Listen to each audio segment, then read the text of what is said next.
नमस्कार, आप देख रहे हैं सुदर्शन न्यूज और मैं हूं आपके साथ अमित शर्मा। शाम के 6 बज चुके हैं और वक्त है बड़ी बहस का, जिसमें आज हम बात करेंगे वीर सावरकर पर राहुल गांधी की ओर से की गई टिप्पणी और उसके बाद बढ़ी मुश्किलों की।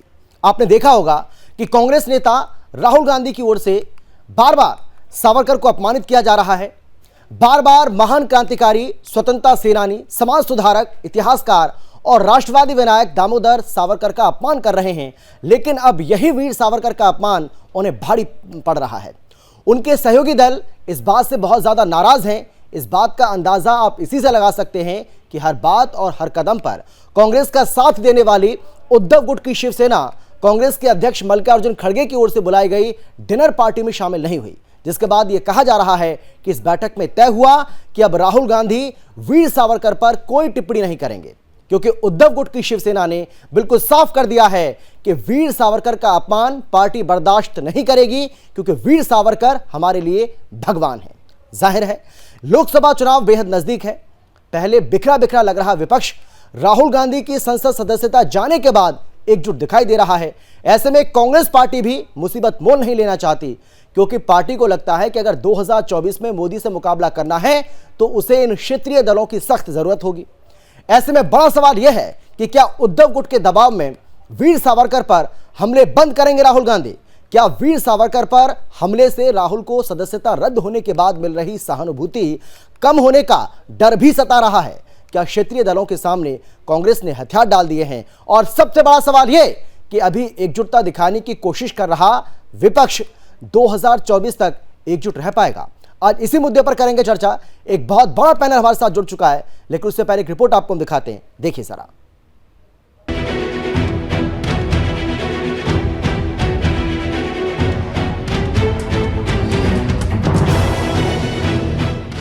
अपनी राजनीति साधने के लिए राहुल गांधी ने वीर सावरकर पर जमकर अपमानजनक टिप्पणी की, लेकिन वही बयानबाजी अब राहुल के गले की फांस बन गई है। अब राहुल को समझ आ गया है कि सावरकर जी पर की गई टिप्पणी उनके राजनीतिक माइलेज के लिए कितनी ज्यादा घातक साबित हो सकती है। इसलिए अब राहुल बैकफुट पर नजर आ रहे हैं और मौन साध लिया है। दरअसल जिस तरह से राहुल के माफी वाले बयान पर उद्धव ठाकरे ने आपत्ति जताई, उससे कांग्रेस सन्न हो गई। सोमवार को कांग्रेस अध्यक्ष मल्लिकार्जुन खड़गे के घर पर डिनर मीटिंग में 18 राजनीतिक दलों के नेताओं ने शिरकत की, लेकिन इस पूरी मीटिंग में ना तो उद्धव ठाकरे दिखे और ना ही उनकी नुमाइंदगी नजर आई। उद्धव पहले ही तलक लहजे में कह चुके हैं कि सावरकर हमारे आदर्श हैं, हम उनका अपमान बर्दाश्त नहीं करेंगे। इसी के साथ ही उद्धव ने ये भी साफ कर दिया था कि अगर राहुल अपनी बयानबाजी से बाज नहीं आते हैं तो रिश्तों में दरार पड़ेगी। मल्लिकार्जुन खड़गे की डिनर मीटिंग में ना पहुंचकर उद्धव ने अपनी बात पर मुहर लगा दी, जिसके बाद मीटिंग में विपक्षी दलों में सहमति बनी कि वीर सावरकर जैसे संवेदनशील मुद्दों पर टिप्पणी करना ठीक नहीं है। Bureau report, Sudarshan news.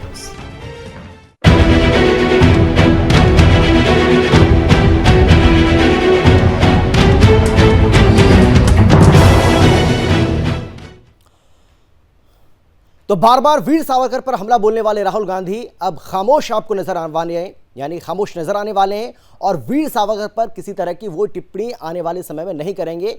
उन्होंने इस बात का प्रण लिया है। उन्होंने कहा है कि अगर मेरे किसी भी बयान से किसी के भी सेंटिमेंट्स को फर्क पड़ता है या उनको असर होता है तो वो काम मुझे नहीं करना चाहिए, और उन्होंने इस बात का फैसला किया है। आज हम चर्चा इसी को लेकर करेंगे, लेकिन कौन कौन खास मेहमान हमारे साथ मौजूद हैं, सबसे पहले उनसे आपको हम परिचय करा देते हैं। हमारे साथ बीजेपी की ओर से बीजेपी के प्रवक्ता अश्विनी शाही जी जुड़ गए।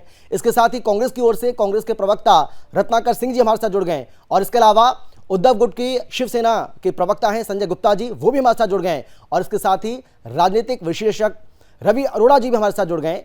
आप सभी का भी स्वागत है। लेकिन सबसे पहले रत्नाकर जी, आपकी आवाज़, अगर आप मेरी आवाज़ को ठीक से सुन पा रहे हैं तो मेरा सवाल आपसे है, क्या ये माना जाए कि बार बार राहुल गांधी ना डरने की दुहाई देते हैं? बार बार वो कहते हैं कि मैं डरता नहीं हूँ, और उन्होंने, आपको याद होगा, उसी प्रेस कॉन्फ्रेंस के अंदर जिसको लेकर बहुत ज़्यादा बवाल खड़ा हुआ, जिसमें उन्होंने कहा था कि मैं सावरकर नहीं हूँ जो मैं डरूंगा, मैं गांधी हूँ और गांधी किसी से डरता नहीं है। तो क्या ये माना जाए कि राजनीतिक नुकसान के चलते राहुल गांधी को, कांग्रेस पार्टी को लगता है कि अगर इसी तरीके से वो वीर सावरकर का अपमान करते रहे तो उनको इसका पॉलिटिकल नुकसान होगा, और इसीलिए आपने उद्धव गुट की जो शिवसेना है उसके सामने हथियार डाल दिए? देखिए अमित जी, मैं उम्मीद करता हूँ रत्नाकर मेरी जी, आवाज आपको आवाज आ रही है आपको मेरी? जी, आपकी वो आवाज आ रही है, मेरी आवाज आ रही है आपको? हाँ बोलिए बोलिए, आ रही है आपकी आवाज। अमित जी देखिए, सबसे पहले मैं तो यही कहना चाहूंगा कि हमारी जो लड़ाई है ये लड़ाई कोई सावरकर से नहीं है। हमारी लड़ाई लोकतंत्र की हत्या करने वाली या तानाशाही सरकार से है। और इस सरकार के खिलाफ आज प्रमुख विपक्षी दल होने के नाते हम चाहेंगे कि सारी विपक्षी पार्टियां जो है एक साथ इस सरकार के खिलाफ लड़े। और हमारी प्राथमिकता अभी यही रहेगी कि हम सारे विपक्षी दलों को एक साथ लाएं और अगले 2024 का जो चुनाव है उस चुनाव में एक साथ लड़े। और देखिए, राहुल गांधी कहीं न कहीं सफल भी हुए। सारे विपक्षी पार्टियां जो है आज एक मंच पे हैं। और रही बात उद्धव ठाकरे गुट की, तो मैं कहना चाहूंगा कि महाराष्ट्र में हमारी उनसे महाविकास आघाड़ी है। हमने उनसे हम घटक दल हैं उनके। तो कहीं ना कहीं अगर राहुल गांधी ने कहा है कि अगर एक कुटुंब में अगर किसी को किसी बयान से अगर कोई आपत्ति होती है तो निश्चित रूप से उस बयान से परहेज किया जा सकता है। तो ये स्ट्रेटेजी है, राजनीतिक स्ट्रेटेजी है जिसको लेकर हम चल रहे हैं आगे। लेकिन कहीं ना कहीं तो ये माना जाए कि क्या डर गए राहुल गांधी? उनको पॉलिटिकल नुकसान ना हो, कांग्रेस पार्टी को किसी तरह का कोई पॉलिटिकल नुकसान ना हो, इसलिए वो डर गए। दावा बेशक कर रहे हैं कि वो डरते नहीं है किसी से, लेकिन डर गए और डर के मारे उन्होंने ये फैसला किया है कि वो आगे से कोई भी ऐसा काम नहीं करेंगे जिससे उनको राजनीतिक नुकसान हो। देखिए अमित जी, कहीं कोई नहीं डरा है। राहुल गांधी को ये बार बार डराने की कोशिश किए हैं और हर बार ये असफल हुए हैं। भले ही ये राजनीतिक षड्यंत्र करके उनकी सदस्यता को जो है लोकसभा की सदस्यता को रद्द करा दे, लेकिन फिर भी वो प्रेस कॉन्फ्रेंस करके बोले कि मैं कहीं नहीं डरा हूं और मुझे कोई फर्क नहीं पड़ता। अगर सदन में नहीं, हालांकि सदस्यता कानून के मुताबिक गई है और आप बार बार इस बात की दुहाई दे दें कि भाई उनके खिलाफ ये कॉन्स्पिरेसी हुई है, ये षड्यंत्र रचा गया है, ये बिल्कुल भी ठीक नहीं है। मैं लौटूंगा आपके पास। संजय जी, आपसे सवाल है मेरा, और सवाल मेरा सीधा है आपसे। मैं आपसे ये जानना चाहूंगा कि राहुल गांधी ने कोई पहली बार तो ऐसा है नहीं कि वीर सावरकर का अपमान किया है। वो तो बार बार ऐसे करते रहे और वो तो उन्होंने कई बार ऐसा कहा है कि वीर सावरकर का कोई अपमान मैं नहीं कर रहा हूं, जो सही है वो मैं बोल रहा हूं, ये जो तथ्य है वो बिल्कुल सही है। बार बार वो ये बात कहते रहे। चलिए, अब इस बार उनकी तरफ से ये कहा जा रहा है, उनकी पार्टी की तरफ से ये कहा जा रहा है कि वो अब वीर सावरकर का अपमान नहीं करेंगे। ऐसे में बड़ा सवाल ये है कि क्या आपको भी लगता है कि कांग्रेस के साथ बने रहना आपका जरूरी है? आपकी भी पॉलिटिकल मजबूरी बन गई है क्या कि कोई भी वीर सावरकर का अपमान करेगा, जिसको आप भगवान मानते हैं, भगवान का दर्जा दे रहे हैं, उसके बावजूद भी आप उनके साथ रहना चाहते हैं? संजय जी, वीर सावरकर जी के विषय में कुछ भी कहा है तो हमने हमेशा उसका विरोध किया है। उद्धव जी ने, संजय राउत जी ने हमेशा उसका विरोध किया है और उनको इस बात को बताने की कोशिश की है कि वीर सावरकर जी को किस तरह से श्रीमती इंदिरा गांधी जी ने सन ऑफ इंडिया का खिताब दिया, किस तरह से उनके नाम पर डाक टिकट भी जारी किया गया और प्रणब मुखर्जी साहब भी उनका कितना सम्मान करते हैं। मतलब राहुल गांधी जी इन आंकड़ों को देखते नहीं है। उन्होंने पहले भी इस तरह की जब बात की थी तब भी हमने चेताया था और अब की बार तो हमने लास्ट फाइनल वार्निंग दे दी थी। और कल जो 18 विपक्षी दलों की पार्टियों का एक डिनर था जिसमें सभी ने आना था, उसमें उद्धव जी नहीं गए कि अगर वीर सावरकर जी पर ये अपना स्टैंड नहीं बदलते तो हम इस गठबंधन में दरार आ सकती है और ये बिल्कुल टूट भी सकता है। तो कल जो पार्टी मीटिंग थी उसके अंदर 18 विपक्षी दल पार्टियों में यही फैसला किया गया कि वीर सावरकर जी जैसे मुद्दे पर अब वो इस तरह का बयान नहीं देंगे, क्योंकि हमारे लिए सावरकर जी हमारे लिए नहीं बल्कि देश के स्वतंत्रता सेनानी थे और वो एक इस तरह के स्वतंत्रता सेनानी थे कि जिन्होंने 2 बार सजा काटी और 2 बार उम्र कैद की सजा काटने के बाद अगर उन्होंने माफी मांगी थी तो इस बात को पढ़ने की जरूरत है कि उन्होंने माफी क्यों मांगी थी। उन्होंने माफी इसलिए मांगी थी कि अगर मैं जेल में ही रह गया तो मैं स्वतंत्रता सेना में किस तरह से हिस्सा ले पाऊंगा। इसी बात को सोच करके उन्होंने माफी मांगी थी और उनका जो कंट्रीब्यूशन है इस चीज को अगर कांग्रेस के नेता पढ़ेंगे। लेकिन संजय जी, जो बात आप कह रहे हैं इसका मतलब ये माना जाए कि अगर राहुल गांधी फिर से ऐसी कोई गलती करते हैं, अगर वीर सावरकर का अपमान इस तरीके से फिर से वो करते हैं, तो क्या ये माना जाए कि आप अपनी जो रहा है उसको अलग कर लेंगे, जो आप कह रहे हैं? बिल्कुल, मुझे बिल्कुल ऐसा ही है, क्योंकि उद्धव जी ने लास्ट फाइनल वार्निंग दी है, क्योंकि पहले भी 1-2 बार ऐसा जब हुआ तो भी वार्निंग दी गई थी। बिल्कुल सही कह रहे हैं आप। भारत जोड़ो यात्रा के दौरान उन्होंने बार बार इस बात का जिक्र किया, बार बार उन्होंने कहा, बार बार अपमान किया। देखिए, भारत जोड़ो यात्रा जिस तरह की भारत जोड़ो यात्रा राहुल गांधी जी ने की, इस तरह की यात्रा सिद्ध पुरुष करते हैं, कोई महान व्यक्ति करता है, मगर उनके कुछ इस तरह के बयान रहे हैं कि जिसके कारण उनको उस तरह का बेनिफिट नहीं मिला जिस तरह का मिलना चाहिए था। क्योंकि जिस तरह की भारत जोड़ो यात्रा राहुल गांधी जी ने की, इसको करना किसी भी नेता के लिए आसान नहीं है, मगर उनके कुछ विवादास्पद बयान उन्होंने जिस तरह से हिंदू और हिंदुत्व पर बोला, फिर जिस तरह से वीर सावरकर जी पर बोला, जिस तरह से गोडसे और महात्मा गांधी जी पर लिया, मुझे लगता है कि कुछ कंट्रोवर्सल चीजें हैं जिन बयानों से राहुल गांधी जी को बचने की जरूरत है। वरना आज अगर कांग्रेस अगर सत्ता में नहीं है तो वो इस तरह के कुछ बयान ही है जिसके कारण सत्ता में नहीं है। वरना ऐसा नहीं है कि राहुल गांधी जी ने कोई टाइटैनिक जहाज डुबा रखा है। अगर उन लोग अपने बयानों को सही करेंगे तो मेरे को लगता है कि राजनीति में आगे चल सकेंगे। अगर बयानों को सोच समझ करके इतने ऊंचे पद पर आने के बाद कुछ बयान ऐसे होते हैं जिनको बहुत सोच समझ करके दिया जाता है। तो कांग्रेस के सीनियर, मैं तो इस विषय में ये भी कहूंगा कि कांग्रेस के सीनियर लीडरांस को इस विषय में राहुल गांधी जी को बताना चाहिए, और मुझे लगता है कि कल बताया भी है, और उसके बाद इस तरह का फरमान भी जारी हुआ है कि अब आगे से वो वीर सावरकर पर इस तरह की बात नहीं करेंगे। ठीक है सर, मैं लौटूंगा आपके पास। संजय जी, अश्विनी जी, मैं आपसे जानना चाहूंगा, क्योंकि आप इस मुद्दे को कहीं ना कहीं भुनाने की कोशिश कर रहे थे। आप लोग ये बार बार पूछते थे कि उद्धव गुट की शिवसेना अपना रुख साफ करे। वीर सावरकर को लेकर जिस तरीके से राहुल गांधी बार बार उनका अपमान कर रहे हैं, अब शिवसेना का इस पर क्या कहना है? उन्होंने बिल्कुल, अब देखिए, उन दोनों पार्टियों ने मिल बैठकर इस मामले को सुलझा लिया है, और राहुल गांधी ने कर दिया है साफ। वो कह रहे हैं कि मैं अब वीर सावरकर का अपमान नहीं करूंगा, मैं वीर सावरकर के बारे में कोई शब्द नहीं बोलूंगा। इसका मतलब यह हुआ कि जो मामला जिसको आप भुनाने की कोशिश कर रहे थे, जिस मुद्दे को आपको लगता था कि ये जो मुद्दा है ये आपको वोट दिला सकता है, वो मुद्दा तो खत्म कर दिया इन दोनों पार्टियों ने मिलकर, या यूं कह लीजिए कि सभी विपक्षी पार्टियों ने मिलकर। क्योंकि जो बैठक हुई है, डिनर पर जो आमंत्रित किया था मल्लिकार्जुन खड़गे ने, उसी पार्टी में ये तय हुआ है कि राहुल गांधी अब ऐसा नहीं करेंगे। जी अमित जी, जरा ये सुनिए जी।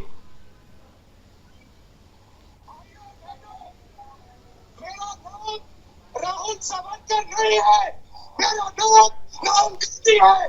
नहीं, जो आप सुना रहे हैं वो तो हम बता ही रहे हैं। नहीं, मैं क्यों सुना? एक बार नहीं, दो बार नहीं, तीन बार नहीं, पता नहीं कितनी बार उन्होंने ऐसा किया है। अमित जी, मैं पूछ रहा था संजय जी से। हाँ, चलिए बोलिए आप। इस बात को, उसके पीछे मैं तथ्य रखूंगा, इसीलिए मैंने बिना कुछ बोले उसको सुनाया। राहुल गांधी जी ने किस जोश और खरोश में कहा कि मैं सावरकर, मेरा नाम नहीं है, मेरा नाम राहुल सावरकर नहीं है, ही है। और अपनी पार्टी को ये हमेशा ये नसीहत देते रहे। एक प्रेस कॉन्फ्रेंस इन्होंने किया, मैं डरता नहीं हूं, आपको भी डरने की जरूरत नहीं है। लेकिन क्या हुआ? शिवसेना ने एक छोटा सा स्क्रू टाइट किया और डर गए। अब मैं नहीं बोलूंगा, माइका आप अकेले हमको मत छोड़कर जाइए। आज जो है विपक्ष ने, भारतीय जनता पार्टी के विपक्ष ने राहुल गांधी की स्थिति कर दी है, वो कोई सोच भी नहीं सकता था। एक तरफ नारा इन लोगों ने दिया, वीर तुम बड़े चलो, शेर हो, ये हो, कर गए। मोदी को गाली, सजा याफ्ता मुजरिम। राहुल गांधी सजा याफ्ता मुजरिम है आज। शिवसेना के एक स्क्रू टाइट करने से डर गए। उनको ये पता नहीं है, अटल जी उनको नहीं याद है। अटल जी ने कहा था, सावरकर बने तप, सावरकर बने त्याग, सावरकर बने तपस्या, सावरकर बने लेकिन तलवार, सावरकर बने। लेकिन अश्विनी जी, दो ऐसी पार्टियां, हाँ ठीक है, आप बोलिए, आपकी आवाज तो ठीक से नहीं आ रही है, थोड़ा सा आप नजदीक से बोलिए। हाँ, सावरकर और मैं ये आपसे जानना चाह रहा था कि दो ऐसी पार्टियां जिनकी विचारधारा बिल्कुल एक दूसरे से मैच नहीं करती है, लेकिन उसके बावजूद भी अगर वो साथ में रह रही हैं और किसी मुद्दे पर अगर उनको टकराव बन रहा है और वो टकराव को दूर करने की कोशिश कर रहे हैं, तो इसमें बुराई क्या है? कोई बुराई नहीं है, लेकिन ये भाषण देने की क्या जरूरत है कि हम डरते नहीं हैं, हम बहुत वीर हैं, हम शेर हैं, और काम गीदड़ वाला। अरे अगर आपने सावरकर के नाम पर एक बयान दे दिया था, आप सावरकर जी को कभी वीर नहीं मानते थे, आप सहयोगी मानते थे, ईश्वर मानते हैं। माननीय उद्धव ठाकरे जी ने कहा कि हमारे भगवान है वो। आप फिर क्यों? कल तक क्या था स्टैंड आपका, आज क्या है? क्या स्टैंड है आपका? कांग्रेस का मतलब अपने स्टैंड पर कायम न रहना है। अगर उनका स्टैंड था कि सावरकर जी के खिलाफ बोलना है उनको, क्योंकि हम बोलते रहे। ठीक है, रत्नाकर जी आपके बात का जवाब देना चाह रहे हैं, उसके बाद में रवि जी आपके पास आऊंगा। हाँ, रत्नाकर जी जल्दी से जवाब दीजिए, जल्दी से। देखिए, अश्विनी भाई कह रहे हैं कि डर गए, राहुल जी डर गए। अरे डर तो प्रधानमंत्री मोदी जी गए हैं। सदन में एक षड्यंत्र के तहत उनको निष्कासित कराना सिर्फ इसलिए कि जो है जेपीसी जांच की मांग कर रहे थे, अडानी के बारे में खुलासा कर रहे थे। मित्र धर्म का निर्वहन करने वाले प्रधानमंत्री मोदी जी अडानी के नाम पे चुप हो जाते हैं। तो डर कौन रहा है? अगर डर नहीं है, आपकी बात पर मुझे घोर आपत्ति है। न्यायालय की बात को सदन पर आप लेकर आ रहे हैं। नहीं, ये गलत बात है, घोर आपत्ति है आपकी बात पर मुझे। बीच में नहीं, न्यायालय ने उनको सजा याफ्ता मुजरिम बनाया है और बीच में कारण उनकी सदस्यता स्वतः चली जाती है। वो अयोग्य थे, नोटिफिकेशन जारी हो गया और आप साजिश की बात कर रहे हैं। बीच में बोलेंगे तो मैं डिस्टर्ब करता रहूंगा, ये जान लीजिए। नहीं रत्नाकर जी, मैंने आपत्ति दर्ज कराई है, मैं बीच में नहीं बोल रहा हूँ, डिस्टर्ब मैं नहीं करता हूँ, आपको पता है। क्यों आपके स्वास्थ्य मंत्री डरे नहीं? स्वास्थ्य मंत्री ने भारत जोड़ो जो यात्रा हुई थी उसमें क्यों पत्र सिर्फ कांग्रेस पार्टी के राहुल गांधी को लिखा गया कि कोविड आने वाला है, महामारी आने वाला है, ये यात्रा रोक दीजिए? क्यों डर तो नहीं दिखा आपको? जेपीसी की जांच की मांग कर रहे हैं। आज 18, 19 आप भ्रम क्यों फैला रहे हैं रत्नाकर भाई? भ्रम मत फैलाइए, भ्रम मत फैलाइए, मैं कह रहा हूँ। बाकी आप कुछ भी कहिए, हिम्मत है भ्रम मत फैलाइए। आप नहीं बता पाएंगे, आप जवाब नहीं दे पाएंगे क्योंकि आपके मन के अंदर चोर है। 600। अरे भाई, सावरकर जी को कल तक गाली देते रहे और आज शिवसेना ने आपको थोड़ा सा टाइट किया तो आप अपनी हेकड़ी खोल गए के हवाले कर और देते हैं। निकल गए। ये डर कैसा? ये मोडानी कैसा? मोडानी पे जवाब दीजिए। आप अगर मोडानी पे जवाब दे क्यों सकते बनी? हैं तो आपका स्टैंड अगर था, राहुल जी का स्टैंड था, अगर सावरकर पर था स्टैंड तो वो रहना चाहिए था। क्यों उन्होंने अपना हाथ पीछे खींचा? क्यों? ये इसको कहते हैं डर। रेस में गधे को दौड़ाया जा रहा है। शर्म आनी चाहिए इनके पॉलिटिकल पार्टी के नेताओं को, जो प्रमुख विपक्षी दल के प्रमुख नेता के ऊपर इस तरह से निंदनीय टिप्पणी करते हैं। शर्म आनी चाहिए इनको। ये जिसने सावरकर जी के नाम पर अपना स्टैंड बदल लिया, वो एक कांग्रेस पार्टी सबसे पुरानी पार्टी है जिसकी उसके चश्मो चिराग है, उसके चश्मो चिराग है। ये मीर जाफर कहते हैं, ये राहुल गांधी। चलिए ठीक है, आप कैसे देख रहे हैं कांग्रेस और विपक्षी दलों की इस बदली हुई रणनीति को? आप कैसे देख पा रहे हैं? और आपको लगता है कि राहुल गांधी जो कह रहे हैं या कांग्रेस पार्टी जो कह रही है कि वीर सावरकर का अपमान अब राहुल गांधी नहीं करेंगे, आपको लगता है कि राहुल गांधी अपने आप को ऐसा करने से रोक पाएंगे और कांग्रेस पार्टी को अगर वो ऐसा कर पाते हैं तो फायदा होगा?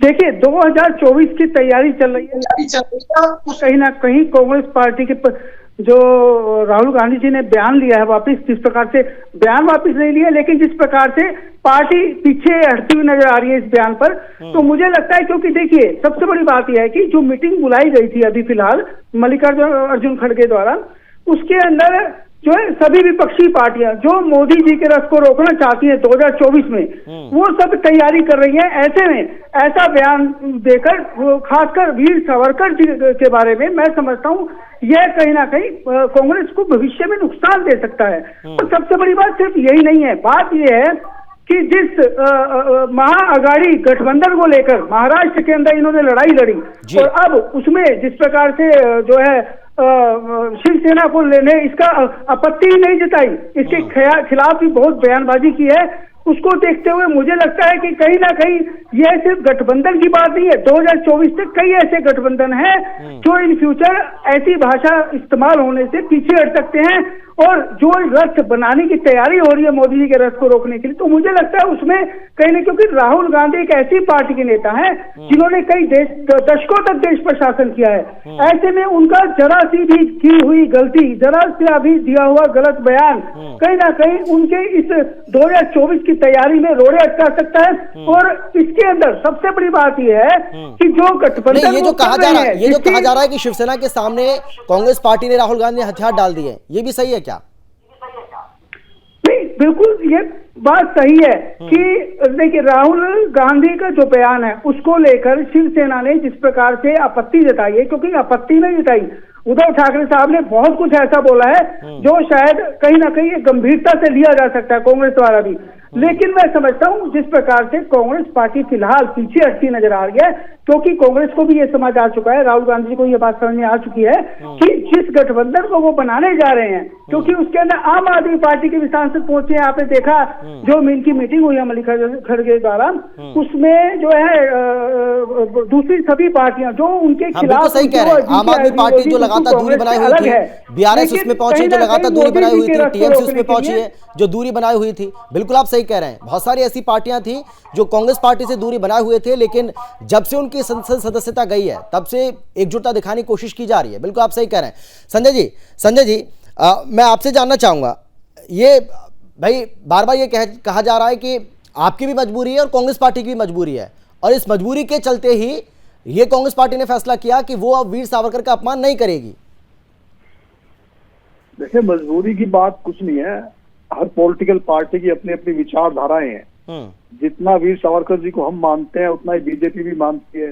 हम तो हमेशा विरोध करते हैं उन पार्टियों का, कांग्रेस का या जो भी है, जिसने भी वीर सावरकर जी के खिलाफ बोला। लेकिन मैं जानना चाहता हूँ, लेकिन संजय जी ये भी तो एक सच्चाई है कि वीर सावरकर का अपमान करके अगर महाराष्ट्र में कोई राजनीति करना चाहता है तो वो नहीं कर सकता है, वो संभव ही नहीं है, और कांग्रेस पार्टी इस बात को बखूबी अब समझ चुकी है। देखिए, इस बात को हमने समझाया अच्छे तरीके से, जिस तरह से हिंदुत्व हमने बीजेपी को सिखाया था, इसी तरह से ठीक इसी तरह से सावरकर जी के विषय में हमने कांग्रेस को समझाया। और मैं एक बात ये पूछना चाहता हूँ कि जितना हम वीर सावरकर जी को मानते हैं उतना ही बीजेपी भी मानती है। और हमने तो 30 साल सत्ता के साथ सैक्रिफाइस किया कि बीजेपी सत्ता में आए और जिन मुद्दों को हम साथ लेकर के चले थे उन मुद्दों को हम पा सके। आज भी अगर वीर सावरकर जी के विषय में कोई कुछ कहता है तो बीजेपी के नेता हमारी तरफ देखते हैं कि देखो शिवसेना क्या कर रही है। मैं पूछना चाहता हूँ इनसे कि केंद्र में ये क्या कर रहे हैं, कब ये वीर सावरकर जी को भारत रत्न का पुरस्कार देंगे, या मतलब हमारी तरफ ही देखते रहेंगे कि देखो शिवसेना उनसे हाथ मिला रही है। इस देश के अंदर हर पॉलिटिकल पार्टी की अपनी विचारधारा हो सकती है, मगर कोई भी किसी का दुश्मन नहीं है। सभी इस देश के लिए काम कर रहे हैं।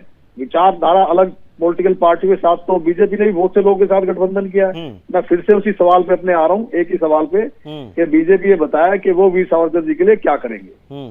नहीं, लेकिन ठीक है, मैं इसका जवाब ले लेता हूं, लेकिन मेरा सवाल आपसे भी है, क्या आपको लगता है कि जब भारत जोड़ो यात्रा के दौरान महाराष्ट्र जब राहुल गांधी पहुंचे थे वहां भी उन्होंने जानबूझकर वीर सावरकर का अपमान किया था? अगर उसी वक्त आप ये जो पेच कसे जाने की बात की जा रही है, इन पेचों को आप अगर पहले कस देते तो हो सकता है ये नौबत ही ना आती।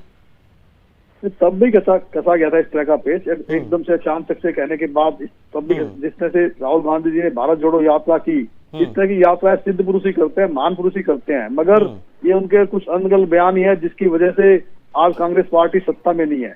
मैं ये समझता हूँ कि कांग्रेस पार्टी को, राहुल गांधी जी को इस बात को समझाने की जरूरत है कि किन मुद्दों पर, किन कंट्रोवर्सल पर मुद्दों पर किस तरह से बयान देने की जरूरत है। सिर्फ राहुल गांधी जी के कुछ अनगल बयानों के कारण ही आज कांग्रेस पार्टी को थोड़ा नीचा देखना पड़ रहा है, वरना और कोई कांग्रेस पार्टी ने कोई टाइटैनिक जहाज नहीं दोबारा रखा के जो है कांग्रेस पार्टी। ठीक है, आपके बात का जवाब ले लेते हैं संजय जी। अश्विनी जी जवाब दीजिए। भाई वो कह रहे हैं कि अगर वीर सावरकर को जितना आप मानते हैं उतना हम मानते हैं, लेकिन हम तो कह रहे हैं इनको भारत रत्न दिया जाना चाहिए। आपकी पार्टी का क्या स्टैंड है, और क्या आपकी पार्टी, आपकी सरकार इसको पूरा करेगी? यही कह रहे थे ना आप संजय जी? बिल्कुल जी अश्विनी जी। अमित संजय जी का जो बयान है, संजय जी के बयान पे मैं आप संजय जी को ये बताना चाहूंगा आपके माध्यम से कि भारतीय जनता पार्टी ने बहुत कठिन मुद्दों पर बड़े अच्छे, बहुत आसानी से फैसले लिए हैं। 370 हो, 3 तलाक हो, राम मंदिर हो, ये सारे फैसले जो है हम लोग लड़ाई में हैं इसके लिए। तो सावरकर जी का भी जो मुद्दा है वो सही समय आने पर सही काम किया जाएगा और भारत रत्न देना चाहिए उनको, कोई ऐसी बात नहीं है। लेकिन भारतीय जनता पार्टी अब शिवसेना मांग करेगी तो हम देंगे। भारतीय जनता पार्टी उनका उतना ही सम्मान करती है। संजय जी ने ठीक कहा, जितना वो करते हैं उतना हम भी करते हैं। लेकिन आज एक ऐसी विचारधारा के साथ संजय जी शामिल है, आपके पास संजय जी आज ऐसी विचारधारा के साथ शामिल है जो सावरकर जी को गाली देते हैं। तो अगर भारत रत्न की मांग ये करते हैं तो इनको पार्टी को छोड़कर अलग हो जाना चाहिए। तो सावरकर जी को गाली देने वाली पार्टी के साथ ये आज गलबैया कर रहे हैं, इनको क्यों उतर गए? ये नहीं जाना चाहिए था। अगर मांग पर अड़े रहने चाहिए था तो हमारे साथ रहते और मिलकर, क्योंकि ये मंत्री भी थे हमारे साथ में, हम लोगों ने सरकारें चलाई हैं, उस समय ये मांग करके उस समय सावरकर जी को भारत रत्न दिलवाते। 9 साल हो गया केंद्र में सरकार के, इसमें लगभग 7 साल ही हमारे साथ रहे हैं, लेकिन उस समय उनको याद नहीं आई कि करवा लेना चाहिए। ठीक है रत्नाकर जी, जल्दी से जवाब दीजिए। ठीक है जल्दी से जवाब दीजिए। देखिए अमित जी, मैं संजय जी की बातों का जवाब देना चाहता हूँ। एक्चुअली क्या है कि देखिए महाविकास आघाड़ी जो गठबंधन है, उस गठबंधन धर्म का निर्वहन जो है हमने पहले भी किया है, आगे भी करते रहेंगे, क्योंकि हमारा प्रमुख जो है मुख्य उद्देश्य यही है कि इस फांसीवाद ताकत को जो है सत्ता से दूर रखना और एक लोकप्रिय सरकार देना जो जनता के हित में काम करे, और वो जनता के हित में करे, न कि अडानी और अंबानी के हित में काम करे। तो हम एक ऐसी सरकार देना चाहते हैं। ठीक है, समय मेरे पास बहुत कम बचा। संजय जी 10 सेकंड आपके लिए। संजय जी 10 सेकंड में आप आखिरी कमेंट आपका। संजय जी जल्दी से। मैं यही कहना चाहूंगा कि अगर कांग्रेस पार्टी के नेता किसी भी तरह का कोई बयान इस तरह का देते हैं राहुल गांधी जी, तो कांग्रेस पार्टी के सीनियर लीडर्स को उन्हें समझाना चाहिए। ऐसा नहीं होना चाहिए कि राजा ने कहा। ठीक है रवि जी जल्दी से 10 सेकंड में अपनी बात रखिए। रवि जी जल्दी से आखिरी कमेंट। मुझे लगता है राहुल गांधी जी की लोकसभा सदस्यता जाने के बाद उन्हें जनता की सहानुभूति मिल सकती है, लेकिन इस प्रकार के बयान खासकर वीर सावरकर जैसे। बिल्कुल सही कहा आपने। बहुत धन्यवाद आप सभी का हमारे साथ जुड़ने के लिए, चर्चा में शामिल होने के लिए। और बहुत अच्छी बात आप कह रहे हैं, क्योंकि राहुल गांधी को, कांग्रेस पार्टी को यह भी लगता है कि उनकी जो संसद सदस्यता जाने के बाद उनको जो सिंपैथी मिल रही है, जो सहानुभूति मिल रही है, अगर इसी तरीके से वो वीर सावरकर का अपमान करते रहे तो वो सहानुभूति भी उनके प्रति कम हो रही है। और ये बात भी उद्धव गुट की शिवसेना ने उनको समझाई है, और ऐसा लग रहा है कि कांग्रेस पार्टी इस पर विचार भी कर रही है। यही वजह है कि कांग्रेस पार्टी और राहुल गांधी ने यह फैसला किया है कि वीर सावरकर का अपमान अब नहीं किया जाएगा। हालांकि कांग्रेस पार्टी को, राहुल गांधी को यह भी समझना होगा कि वीर सावरकर का अपमान नहीं सहेगा हिंदुस्तान। फिलहाल इतना ही। एक छोटे से ब्रेक के बाद फौरन लौटेंगे। आप देखते रहिए सुदर्शन न्यूज।